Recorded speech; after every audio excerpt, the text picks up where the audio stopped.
പുതുമയാർന്ന ആശയവുമായി കാഞ്ഞിരപ്പള്ളി AKJM സ്കൂളിൽ Christmas പുൽക്കൂടൊരുങ്ങി.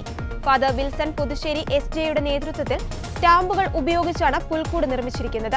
Kanjirappally postal division assistant superintendent Mathew ജേക്കബാണ് ഈ പുൽക്കൂടിന്റെ പ്രദർശന ഉദ്ഘാടനം നിർവഹിച്ചത്. സ്വിറ്റ്സർലൻഡിലെ ബേൺ ആസ്ഥാനമായുള്ള യൂണിവേഴ്സൽ പോസ്റ്റൽ യൂണിയന്റെ 150-ാം വർഷം ആഘോഷിക്കുന്ന ഈ വർഷം ക്രിസ്തുമസ് പുൽക്കൂട് ഒരുക്കുവാൻ ഉപയോഗിച്ചിരിക്കുന്നതിൽ ഭൂരിഭാഗം സ്റ്റാമ്പുകളും സ്വിറ്റ്സർലൻഡിൽ നിന്നുള്ളവയാണ്. കഴിഞ്ഞ വർഷം AKJM സ്കൂളിന്റെ നേതൃത്വത്തിൽ ഉപയോഗശൂന്യമായ പേനകൾ ഉപയോഗിച്ചായിരുന്നു പുൽക്കൂടൊരുക്കിയത്.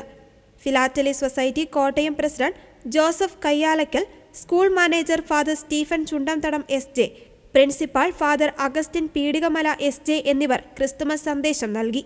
വാദ്യമേളങ്ങളുടെയും ഗാനങ്ങളുടെയും അകമ്പടിയോടെ എത്തിയ നിരവധി ക്രിസ്തുമസ് പാപ്പമാരോടൊപ്പം കുട്ടികൾ ക്രിസ്തുമസിനെ വരവേറ്റു. തുടർന്ന് LP, UP, HS, HSS എന്നീ വിഭാഗങ്ങളുടെ കരോൾഗാന മത്സരവും അരങ്ങേറി. AKJM ഹയർ സെക്കൻഡറി സ്കൂൾ നിർമ്മിച്ച ഒരു ക്രിബാണ് ഈ ഫിലാറ്റലി ക്രിബ് എന്നുള്ളത്. ഫിലാറ്റലി എന്ന് പറയുന്നത് സ്റ്റാമ്പ് കളക്ട് ചെയ്യുന്നവരുടെ ഒരു സൊസൈറ്റിയാണ്. ഞാനതിലൊരു അംഗം കൂടെയാണ്. അപ്പോൾ അങ്ങനെയാണ് ഈ ഒരു ആശയം എന്നിൽ ഉദിക്കുന്നത്. ഇത് ഞാൻ സ്റ്റാമ്പ് കളക്ഷൻ തുടങ്ങിയിട്ട് 50 വർഷമായി. അപ്പോൾ ഇതെൻ്റെ കളക്ഷൻ്റെ ഒരു ഗോൾഡൻ ജൂബിലിയുടെ എൻ്റെ ഒരു സമ്മാനം കൂടെയാണ് ഞാനിന്നിവിടെ എല്ലാവർക്കും വേണ്ടി സമർപ്പിച്ചിരിക്കുന്നത്. എൻ്റെ 5ാം ക്ലാസ് മുതൽ തുടങ്ങിയ എൻ്റെ ഒരു ഹോബി അത് ഇപ്പോൾ ഞാൻ തുടരുന്നു. ഈ വർഷം യൂണിവേഴ്സൽ പോസ്റ്റൽ യൂണിയൻ്റെ 150-ാം വാർഷികമാണ്. യൂണിവേഴ്സൽ പോസ്റ്റൽ യൂണിയൻ്റെ ആസ്ഥാനം സ്വിറ്റ്സർലൻഡിലെ ബേൺ എന്ന സ്ഥലത്താണുള്ളത്. അതുകൊണ്ട് തന്നെ അതുമായിട്ട് ബന്ധപ്പെടുത്തി സ്വിറ്റ്സർലൻഡുമായിട്ട് ബന്ധപ്പെടുത്തിയാണ് ഞാൻ ഈ ഒരു ക്രിബ് നിർമ്മിച്ചിരിക്കുന്നത്. ഇവിടെ ഉപയോഗിച്ചിരിക്കുന്ന സ്റ്റാമ്പുകളിൽ ഏകദേശം ഒരു 90% സ്വിറ്റ്സർലൻഡിൽ നിന്നുള്ള സ്റ്റാമ്പുകളാണ്. ആ സ്റ്റാമ്പുകളെല്ലാം തന്നെ ഒരു തിമാറ്റിക് ആയിട്ടാണ് പ്രസൻറ്റ് ചെയ്തിരിക്കുന്നത്. അവിടെ ക്രിസ്മസ് സ്റ്റാമ്പുകളുണ്ട്, ക്രിസ്മസ് ട്രീയിൽ അതുമായിട്ട് ബന്ധപ്പെട്ട സ്റ്റാമ്പുകളാണ് ഉപയോഗിച്ചിരിക്കുന്നത്. അതുപോലെ തന്നെ ഫിഷ് ടാങ്ക് ഉണ്ട്, അതുപോലെ അട്ടടയന്മാർ അങ്ങനെയുള്ളതൊക്കെ അതുമായിട്ട് ബന്ധപ്പെട്ട സ്റ്റാമ്പുകളാണ്. വീട് എല്ലാം ഉണ്ടാക്കിയിരിക്കുന്നത് കെട്ടിടവുമായിട്ട് ബന്ധപ്പെട്ട സ്റ്റാമ്പുകൾ കൊണ്ടുള്ള കെട്ടിടം അതൊക്കെയാണ് നിർമ്മിച്ചിരിക്കുന്നത്.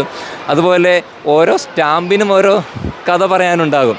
ഓരോ സ്റ്റാമ്പും ഓരോ സന്ദേശം വഹിക്കുന്നവരൊക്കെയാണല്ലോ, ഓരോ അംബാസിഡേഴ്സാണല്ലോ എല്ലാ സന്ദേശങ്ങളുടെ എല്ലാം.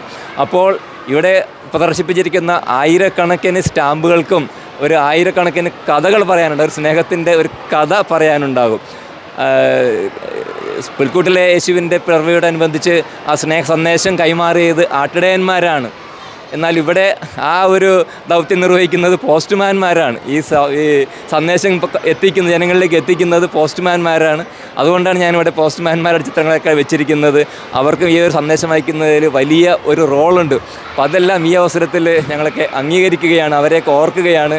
പോസ്റ്റൽ ഡിപ്പാർട്ട്മെൻറ്റിൻ്റെ പ്രവർത്തനങ്ങളൊക്കെ ഈ അവസരത്തിൽ നന്ദിയോടെയൊക്കെ ഓർക്കുകയാണ്. അങ്ങനെയാണ് ഈ ഒരു ആശയം ഇവിടെ ഞാനിവിടെ പ്രസൻറ്റ് ചെയ്തിരിക്കുന്നത്. എൻ്റെ മനസ്സിലിങ്ങനെ തോന്നി എന്തെങ്കിലും നല്ല രീതിയിൽ ചെയ്യണം. എല്ലാ വർഷവും ഏതെങ്കിലും ഒരു പ്രത്യേക തീം എടുത്തിട്ടാണ് ഞാൻ ക്രിബ് ഉണ്ടാക്കുക. കഴിഞ്ഞ വർഷം ഉണ്ടാക്കിയ പേനകൾ കൊണ്ട്, വേസ്റ്റ് പേനകൾ കൊണ്ടുണ്ടാക്കിയ ക്രിബ്, അതോടൊപ്പം തന്നെ കൊറോണ കാലത്ത് കൊറോണയെ പറ്റിയുള്ള ഒരു ക്രിബ്. ആ രീതിയിൽ ഓരോ വർഷവും വ്യത്യസ്തമായിട്ടുള്ള ആശയങ്ങൾ വെച്ച് ക്രിബ് ഉണ്ടാക്കി. ഈ വർഷം എൻ്റെ ഒരു ആശയം ഈ ഒരു പോസ്റ്റൽ ഡിപ്പാർട്ട്മെൻറ്റിൻ്റെ ഇതായിരുന്നു.